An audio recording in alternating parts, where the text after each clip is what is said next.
Selamat datang di Wihartono Media. Video ini adalah video pembahasan soal tentang momen gaya atau torsi. Dan video ini adalah untuk kalian yang masih duduk di kelas 11 semester ganjil. Kemudian sebelum kita mulai pembahasannya, jangan lupa jika belum subscribe, silahkan klik subscribe channel ini agar kalian mendapatkan notifikasi tentang update video-video terbaru dari channel ini. Oke, sekarang kita mulai ke pembahasan soal yang pertama. Oke, ini adalah soal yang pertama dari pembahasan ini. Perhatikan gambarnya, soalnya seperti ini. Sebuah batang homogen BC, panjangnya 60 cm, dikenai gaya seperti gambar di samping.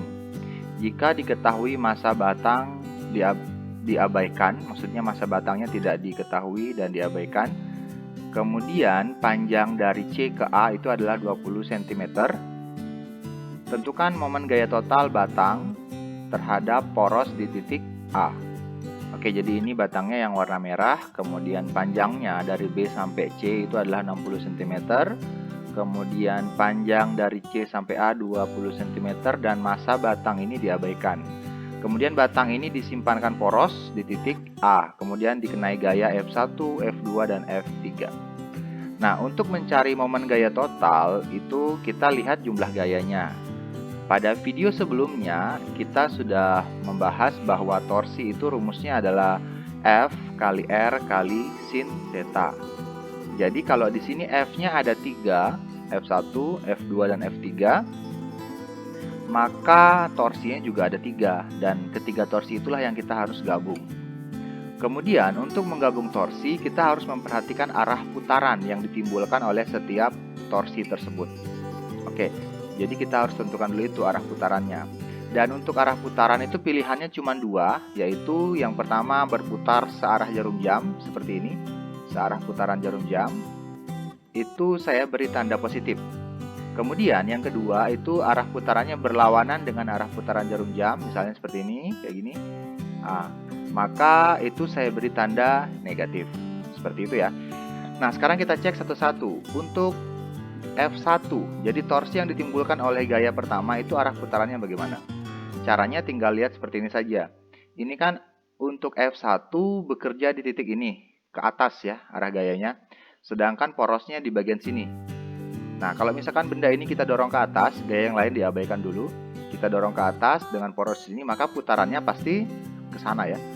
Oke, ke arah sana. Nah, kalau kita lihat putaran yang ditimbulkan ini adalah searah dengan jarum jam. Maka untuk torsi 1 atau torsi karena gaya F1 itu tandanya positif. Kemudian untuk yang kedua, torsi dari F2 atau torsi 2. Nah, torsi 2 itu kita lihat dari gaya F2-nya. Ini gaya F2 bekerja pas di titik porosnya ya. Jadi ceritanya ada benda terus didorong pas di titik porosnya atau di engselnya. Itu kan artinya bendanya tidak akan berputar ya. Sehingga untuk torsi 2 ini tidak menyebabkan benda berputar atau torsinya sama dengan 0, sehingga tidak ada arah putaran yang ditimbulkan oleh torsi 2 ini. Kemudian untuk berikutnya F3 atau gaya yang ketiga itu begini arahnya, membentuk sudut 30 derajat terhadap arah batang, terhadap panjang batang ini. Nah, kalau ada yang seperti ini modelnya, ini harus diuraikan dulu gayanya. Jadi ini kan gayanya kita bisa bilang serong, dan serongnya itu antara ke kanan dan ke atas. Maka kita harus uraikan ya ke situ juga. Kan tadi serongnya antara ke atas dan ke kanan. Maka kita uraikan ke atas dan kita uraikan ke kanan. Nah, kalau yang serong ini besarnya 10 Newton, maka yang ke atas berapa Newton? Atau yang ke kanan berapa Newton? Itu kan harus ditahu juga. Kita gunakan prinsip trigonometri. Untuk arah yang ke atas, itu kan sama dengan arah yang di depan sudut. Nah, depan itu kan sin ya. Berarti untuk arah yang ke atas ini sama dengan F3 kali sin 30 derajat. F3-nya kan 10 Newton. Kemudian untuk gaya yang arahnya ke kanan, ini kan di samping sudut ya. Samping itu kan cos. Berarti F3 dikali cos 30 derajat. Nah, Setelah kita uraikan seperti ini, maka gaya yang serong ini bisa kita abaikan, bisa dicoret saja. Tinggal dua gaya ini yang kita harus perhatikan. Nah, yang mana yang kita mau pakai? F3 cos atau F3 sin? Kalau dari rumusnya kan sudah jelas. Kalau torsi rumusnya kan F kali R kali sin theta. Ya, berarti yang kita pakai itu yang sin. Tapi untuk lebih paham lagi seperti ini.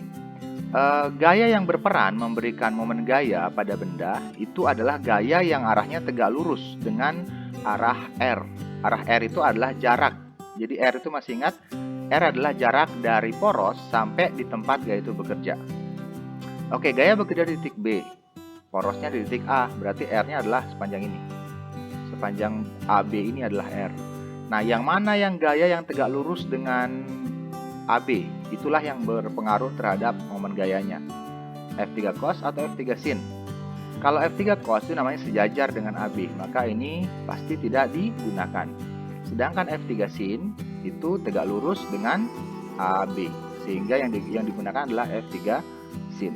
Jadi F3 cos kita silang saja supaya tidak membingungkan. Oke, jadi dari semua tadi yang dipakai hanya F3 sin. Nah, bagaimana arah putaran yang ditimbulkan oleh F3 sin? Kita tinggal lihat F3 sin bekerja di sini, arahnya ke atas.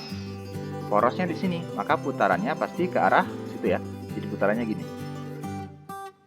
Nah, putaran itu kalau kita lihat ini berlawanan dengan arah jarum jam, maka dia nanti untuk yang F3 sin itu torsinya bernilai negatif.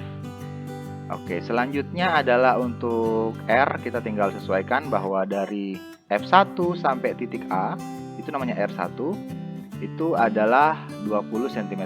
Ini kan CA 20 cm ya ini. Kemudian untuk F2 tidak usah dicari R-nya karena R-nya ini sama dengan 0 karena jarak dari F2 sampai di porosnya. F2 bekerja di poros, maka jaraknya sama dengan 0. R2-nya 0. Kemudian untuk F3 sin theta, ini R-nya adalah dari F3 sin theta kan bekerja di sini. Bekerja di titik B. Berarti dari B sampai A. BA itu berapa kira-kira? Tadi kan dibilang panjang benda itu adalah 60 cm. Berarti dari B sampai C itu 60 cm. Kemudian C sampai A 20 cm, maka sisanya A sampai B sudah pasti 40 cm. Kan 60 kurang 20 ya, 40. Oke, setelah itu kita tinggal gabung torsinya menjadi seperti ini. Torsi total sama dengan positif F1 R1. F1 R1 ini adalah torsi dari gaya 1 atau torsi 1 namanya. Tandanya positif karena ini tadi searah jarum jam putaran yang ditimbulkan. Kemudian tambah F2 R2. F2 R2 tadi kan sudah 0 ya. Ini torsi dari F2 0. Jadi mau tambah mau kurang di sini tidak masalah jika tidak ada torsi yang ditimbulkan. Kemudian kurang F3 R3 sin theta. Berarti F3 sin theta atau sin 30 kali R3. Oke, dia di sini kurang karena tadi arah putaran yang ditimbulkan oleh F3 sin theta ini adalah berlawanan dengan jarum jam. Gitu. Oke, sekarang tinggal dimasukkan angka-angkanya. Jadi torsi total sama dengan F1-nya kan 10. Kemudian R1 tadi ini 20 cm ya, harus diubah ke dalam meter. Jadi 20 cm, ingat R itu harus dalam meter.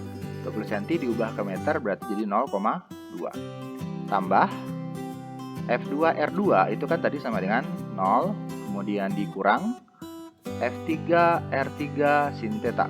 F3-nya 10, kemudian R3-nya adalah 40 cm, dari A ke B ini R3 tadi. Diubah ke meter juga 0,4 kali sin theta. Tadi kan sin 30 ya, berarti 1/2 atau 0,5. Atau bisa juga kalian tulis F3 kali sin theta kali R3, sama saja nanti seperti ini. Oke, sekarang kita tinggal operasikan. 10 kali 0,2 itu sama dengan 2. Tambah 0, 0-nya saya tidak tulis lagi, langsung dikurang. 10 kali 0,4 itu kan 4. Kemudian 4 dikali 0,5, silahkan cakar, nanti hasilnya pasti dapat 2. Oke, nah berarti sekarang torsi totalnya adalah 2 dikurang 2. Berapa 2 dikurang 2? Ya pasti sama dengan 0 Newton meter. Oke, perhatikan di sini Newton meter ini adalah satuan dari torsi atau momen gaya. Jadi ternyata torsi totalnya itu sama dengan 0. Artinya apa? Ketiga gaya ini tidak menyebabkan benda itu berputar karena sudah baku lawan mereka ini antara torsi 1 dengan torsi 3 dan ternyata kekuatannya sama, jadi mereka masih baku tahan ilmu, ibaratnya seperti itu.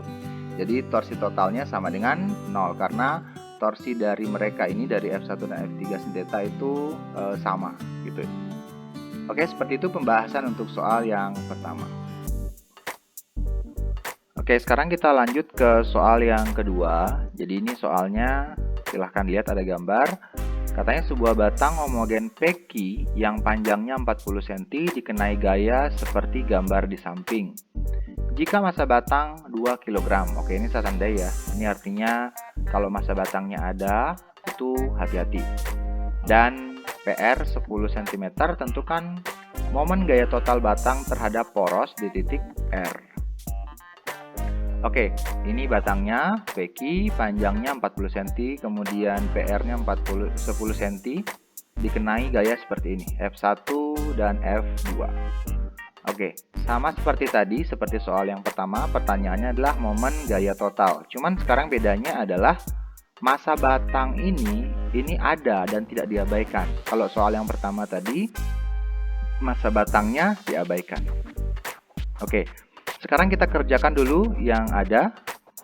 Sama seperti tadi, kita cari dulu arah torsi dari setiap gaya. Di sini gaya yang bekerja ada 1 dan 2. Apakah seperti itu? Nanti kita lihat. Oke, untuk gaya pertama itu F1, itu kan arahnya ke atas, porosnya di titik R. Maka arah putarannya pasti ke arah situ ya. Arah putarannya gitu, sama kayak tadi. Maka ini arahnya positif karena searah dengan jarum jam. Kemudian gaya yang kedua itu terhadap garis mendatar, ini sudutnya juga 30 derajat. Nah, maka ini harus diuraikan lagi. Ini kan serongnya ke kanan dan ke atas. Maka kita uraikan di situ ke kanan dan ke atas. Oke, untuk yang ke kanan karena ini di samping sudut, maka dia pakai cos, yaitu nilainya F2 cos 30. Dan untuk yang ke atas karena dia sama dengan yang di depan sudut ini, jadi yang di sini nanti sama dengan yang di sini, maka karena depan maka dia pakai sin. Oke, F2 sin 30. Dan yang karena sudah diuraikan, yang serong kita coret dulu biar tidak membingungkan. Nah, kita sekarang pilih yang mana dipakai, F2 sin atau F2 cos. Yang digunakan adalah yang tegak lurus dengan panjang batang. Berarti yang tegak lurus kan yang F2 sin dengan panjang batang ini tegak lurus. Maka yang digunakan yang ini. Dan ini kita coret juga. Oke, kemudian torsi yang timbul kalau seperti ini porosnya di sini, terus bendanya diangkat ke atas ke situ. Maka putarannya pasti seperti itu, ya kan? Jadi putarannya seperti ini. Ini putarannya berlawanan arah dengan jarum jam. Ya. Oke, kemudian ini 40 cm adalah panjang batang tadi. Nah, perhatikan sekarang, ini adalah jebakannya kalau kalian tidak teliti. Karena massa batang diketahui 2 kg, maka ada gaya yang lain yang bekerja selain F1 dan F2 ini, yaitu gaya beratnya atau berat batang itu sendiri. Nah, berat batang itu kan adalah W. Kalau massanya 2 kg, maka beratnya adalah 20 Newton. Jadi ada gaya 20 Newton lagi, yaitu beratnya batang ini, yang bekerja di batang. Yang mengakibatkan, dan itu bisa jadi torsinya memberikan, bisa jadi gaya itu memberikan sumbangsih pada torsi, bisa juga tidak. Oke. Nah, di mana gaya itu bekerja? Ingat baik-baik, ketika bendanya homogen atau bentuknya sama, maka gaya berat itu bekerja di pertengahannya. Karena batang ini panjangnya 40 cm, maka pertengahannya pasti 20 cm dari kiri dan 20 cm dari kanan. Jadi misalnya di titik sini. Besarnya 20 Newton, kemudian dari kiri itu 20 cm dan dari kanan juga sudah pasti 20 cm. Karena kan panjang totalnya 40. Oke, jadi hati-hati, ada gaya yang ketiga yang bekerja, yaitu berat dari batang. Nah, setelah kita munculkan ini, ya kita tinggal cek lagi kemana putaran torsi yang ditimbulkan. Oke, benda ini ditarik ke bawah dan porosnya di sini, maka putarannya pasti seperti ini. Oke, ini ya. Oke, putarannya seperti ini ya. Dan ini putaran yang searah dengan jarum jam. Maka torsi akibat berat ini juga sama dengan positif. Oke, kemudian untuk R sudah muncul semua di sini.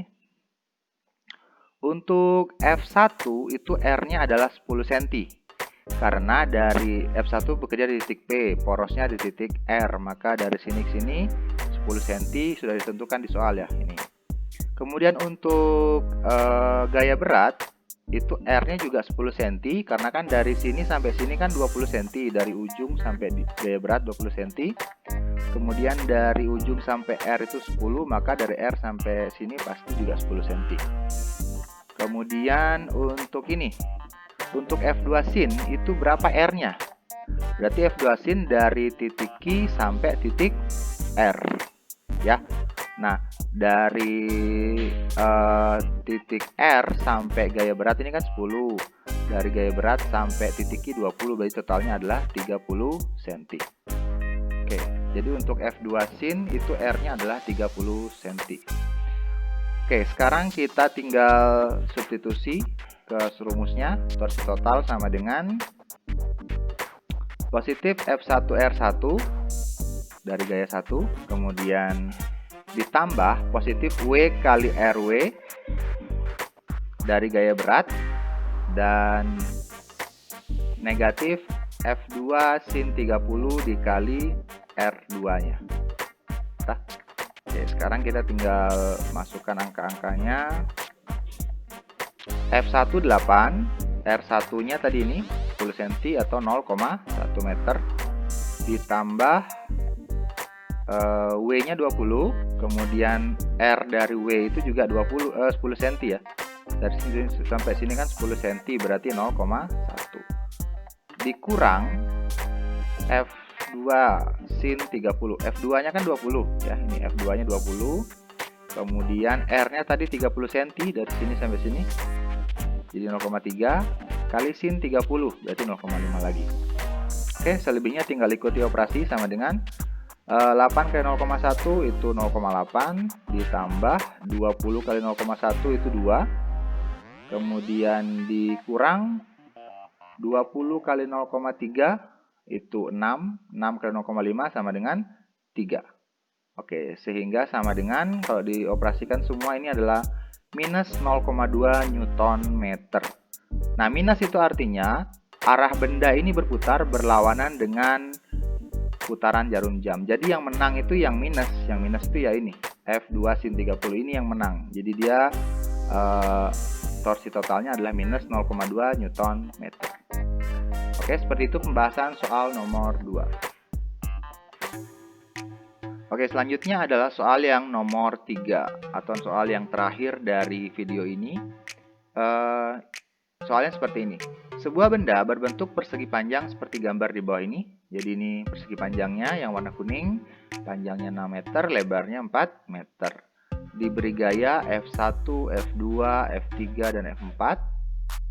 Momen gaya total benda tersebut terhadap poros O. Porosnya adalah titik O ini, yang merupakan titik potong diagonal-diagonalnya. Berarti titik O ini adalah titik perpotongan diagonal ini, bangun datar ini. Sehingga titik O ini berada di pertengahan. Oke, caranya sama seperti soal yang nomor 1 dan nomor 2, cuman perbedaannya seperti ini.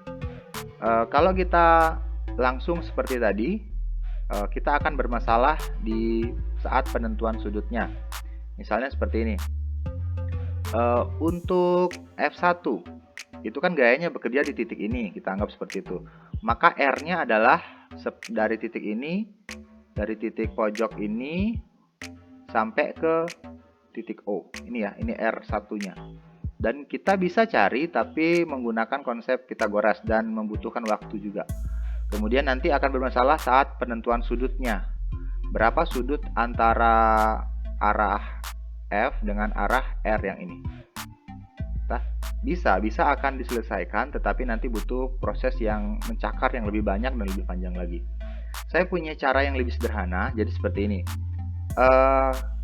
Gaya F1 sebenarnya bekerja di sepanjang garis di bagian atas ini. Nah, dari setiap titik di garis ini, di bagian ini, kita cari di titik mana yang kira-kira menyebabkan arah F dengan arah R-nya itu sama dengan membentuk sudut 90 derajat atau tegak lurus. Misalnya kalau kita cari-cari itu saya dapatnya di titik ini. Nah, jadi kalau kita anggap gaya itu bekerja gaya 4 Newton ini bekerja di titik sini, maka antara F dengan poros kan adalah titik yang ini. Jadi kita anggap F1 ini bekerja di bagian sini, maka jaraknya adalah untuk R1-nya dari sini sampai sini.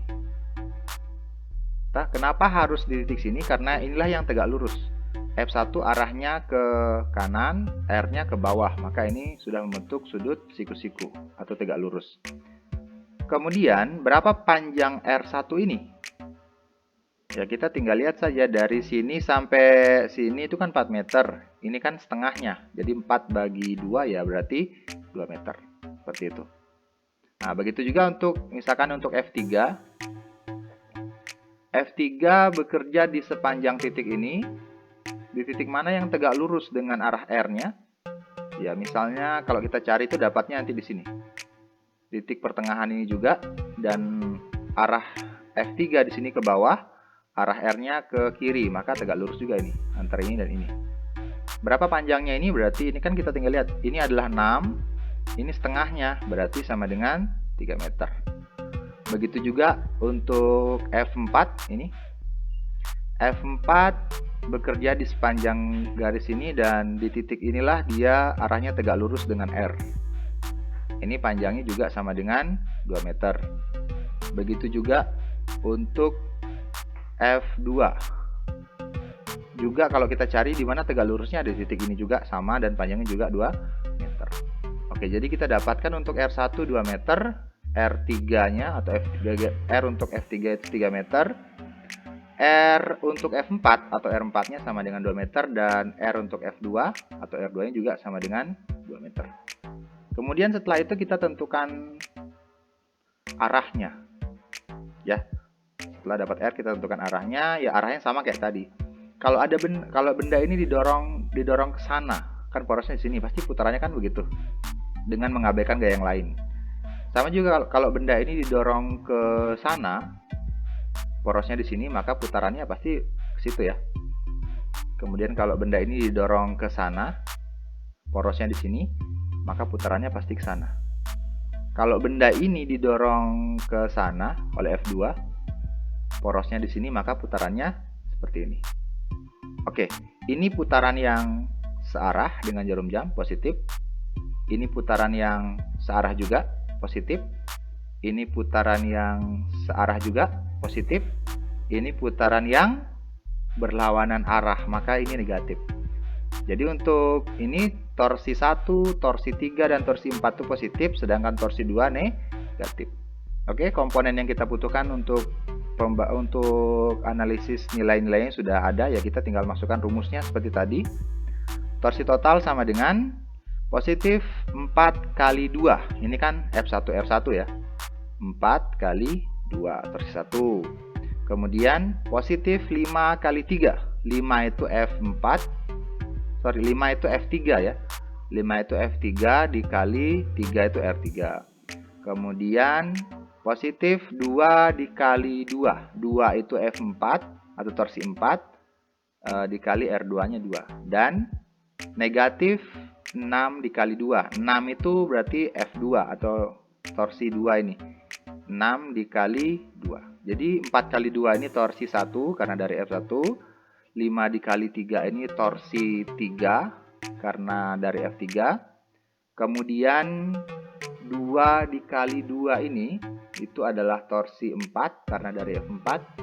Dan 6 kali 2 ini adalah torsi 2 karena dari F2. Oke, selebihnya sudah jelas jawabannya.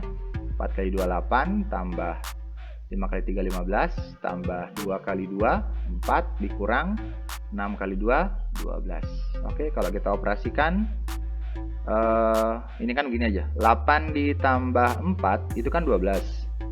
12 dikurang 12 itu kan 0. 0 tambah 15 dapatnya 15 Newton meter. Oke, seperti itu pembahasan soal kita pada video kali ini. Silahkan tuliskan pertanyaan kalian di kolom komentar jika ada yang tidak dimengerti. Sampai jumpa di video berikutnya.